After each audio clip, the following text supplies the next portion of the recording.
Alright, so Knicks fans, it's easy for us to think that the offseason is done right now, but what if the best move left is one that nobody's talking about? All the headlines lately have been about Landry Shamet or even the Ben Simmons noise, but behind the scenes, some new names have started floating around. And they might actually be better fits for this Knicks team than the ones getting all the buzz. And the guys we're going to be talking about today are Trey Lyles, Amir Coffee, and Alec Burks. Not the flashiest names, but these guys could quietly take this bench to another level. One of them has chemistry with Cat going all the way back to Kentucky. The other one is a 6'7" sniper who shot over 40% from 3 last season. And the last one is a proven playoff tested vet who's already thrived in New York. So now let's break down the cases for each and why one of these under the radar targets might just be the final piece to a deep playoff run. Alright, so let's start with Trey Lyles. This one caught my eye because Clutch Points recently named him as a possible fit, and here's why. He was college teammates with Cat at Kentucky, and that connection matters. Plus, don't forget that he was coached by Mike Brown in Sacramento a few seasons ago. He's a 6'9" forward who can stretch the floor, rebound, and hold his own defensively.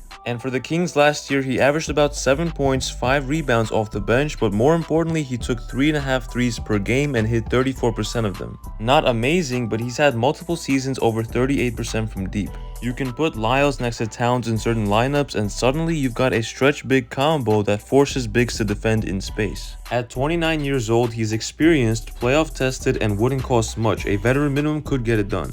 Now for this to happen, he would probably need to be okay with not playing many minutes per game and some days even not playing at all. But now on to target number 2, Amir Coffee. NBA analyst Michael Pina recently mentioned Coffee as one of the top remaining free agents and even suggested the Knicks as a fit. And the numbers do back it up because Coffee is 6'7", played 72 games for the Clippers last season and shot 41% from 3, a career high. That's elite shooting on a decent sample. He's a prototypical 3-and-D wing who can guard multiple positions and doesn't need the ball to be effective. And let's be honest, the Knicks could use one more floor spacer off the bench, especially if they do not trust Tyler Kolek or Kevin McCullough Jr. yet to play heavy minutes. Also, Coffee has always been a quiet grinder. He's bounced in and out of rotations but has made the most of his minutes, and that's the kind of mindset that this current Knicks culture is built around. And now finally, a familiar face in Alec Burks. Look, I know Burks has bounced around a bit, 8 teams since 2018, but we know he fits here. He's played for the Knicks across 3 different seasons, including a stretch where he was starting and closing playoff games. Last season with the Heat, he averaged about 7 points and hit 42.5% from 3. That's no joke. He defends, he moves well off the ball, he spaces the floor, and he can handle in a pinch. So if the Knicks want one more veteran who's low maintenance, who knows the system, and can step up when injuries hit, Burks makes a ton of sense. And on a veteran minimum around $3.5 million, it's a steal for a guy who shot over 40% from deep in 4 of the last 5 seasons.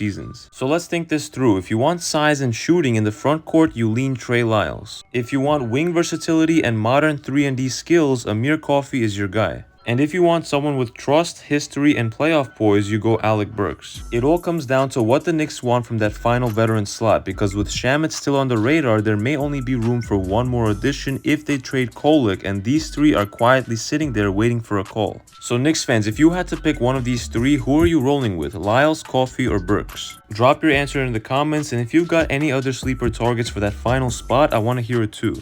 And as always, if you enjoyed this video and want to help the channel out, make sure to hit that like button and sub for more Knicks news and updates you will not want to miss. It's been KNYT here, and I'll see you guys in the next one.